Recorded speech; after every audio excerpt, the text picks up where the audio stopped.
Explain the events regarding the shift that you worked on the ambulance with firefighter Dominic Biscarri.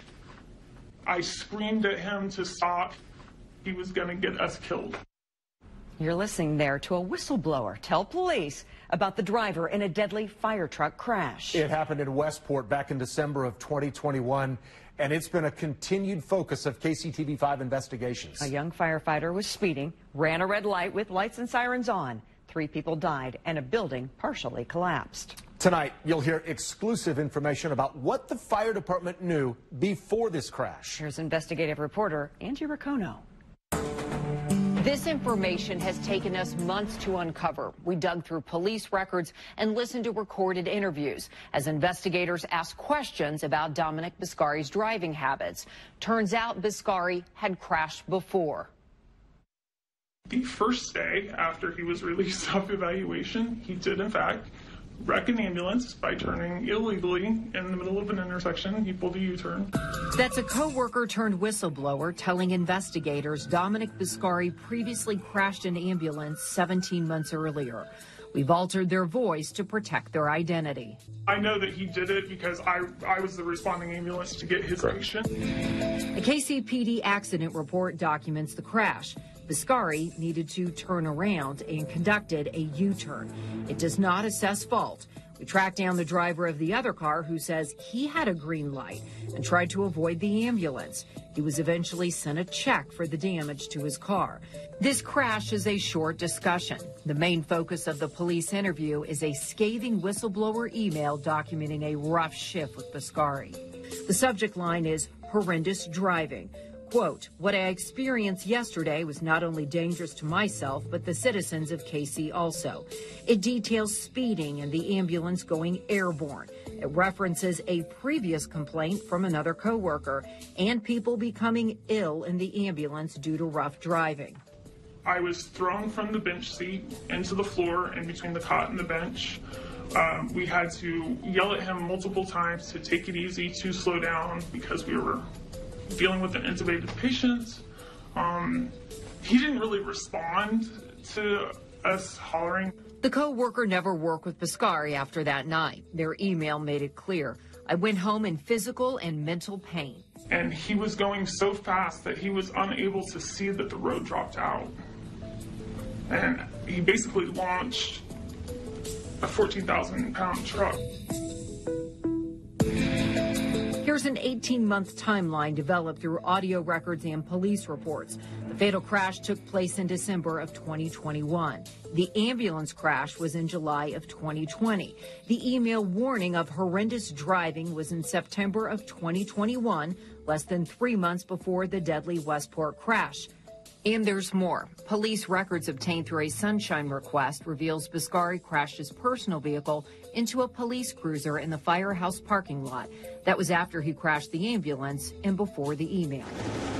KCTV5 obtained police dash camera video through an open records request. It shows that minor collision that happened in January 2021. Every department needs to have an accident and safety committee. And every department needs to investigate every single accident, because one accident alone may mean nothing. But when you start investigating every one, you may find a pattern. And in this case, they probably would have.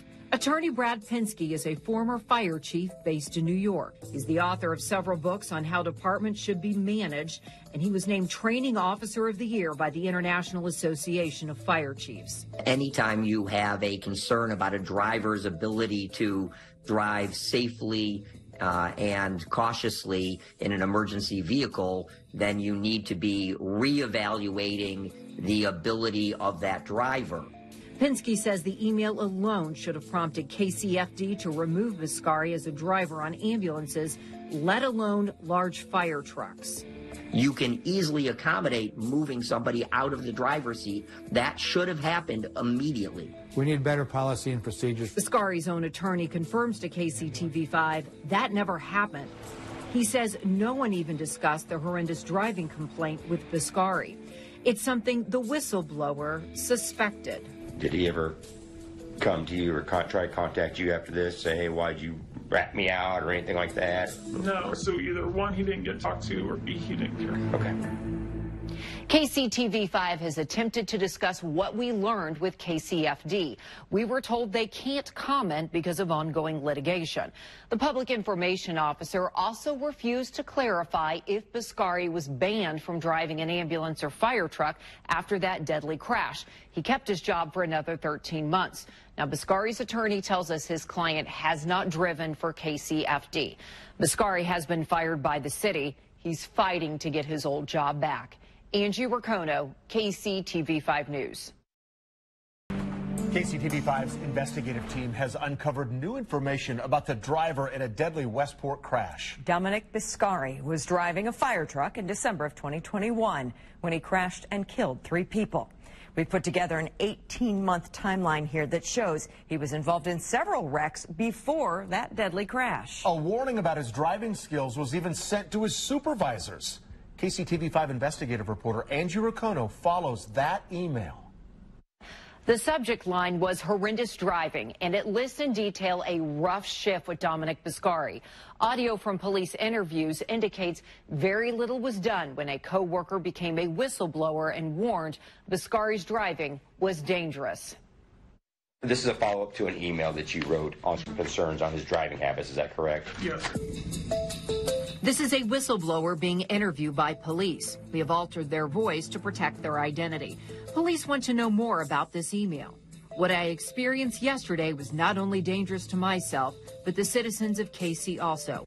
It details speeding in the ambulance going airborne. It references a previous complaint from another coworker and people becoming ill in the ambulance due to rough driving by Dominic Biscarri. I refused to work with him after that. So I sent this email to my direct chain of command, my captain that I answer to, and my battalion chief, who is over him on that shift. The question is, what happened next? The email went to both a captain and a battalion chief. The battalion chief explains to police investigators he never read it. Do you know about the letter, or can you tell me about No, that? this is the first time that I've ever actually seen it. I had, when I got promoted to battalion chief, our email changed. So she sent this to the email that I had before. I haven't opened it, I've never seen it. The battalion chief explains his email domain changed from @pskcfd.org to @kcmo.org. Investigators in this police interview don't ask follow-up questions about the old email. It's unclear if there's an auto-generated response alerting people there's a new email, or if that old email continues to receive messages, which remain unread. But the captain did read the email and follows up with the whistleblower. As far as I'm concerned, from my position, I spoke with him about it.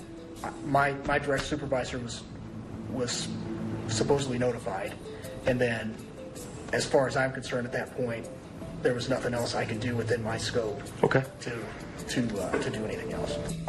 So the whistleblower never works directly with Biscarri again. Police interviews indicate no one follows up with Biscarri himself. Well, when I read that email, I saw that he was CC'd, or it was sent to him as well. Correct, yeah. So I was under the assumption that he was notified. It's an incorrect assumption and missed opportunity to improve safety, according to attorney Brad Pinsky. As soon as somebody who's qualified is telling you that I do not feel safe, or I do not believe this operator of the vehicle is driving in a safe manner, that person needs to be removed immediately. Pinsky is also a former fire chief.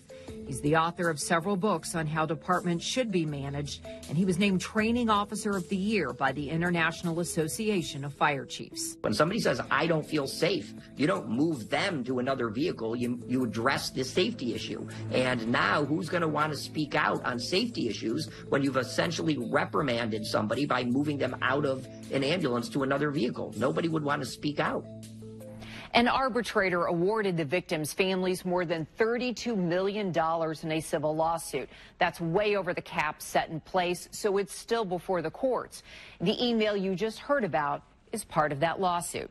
As for Biscarri, he's been fired from the department, but he's filed a grievance to keep his job. Angie Racono, KCTV5 News.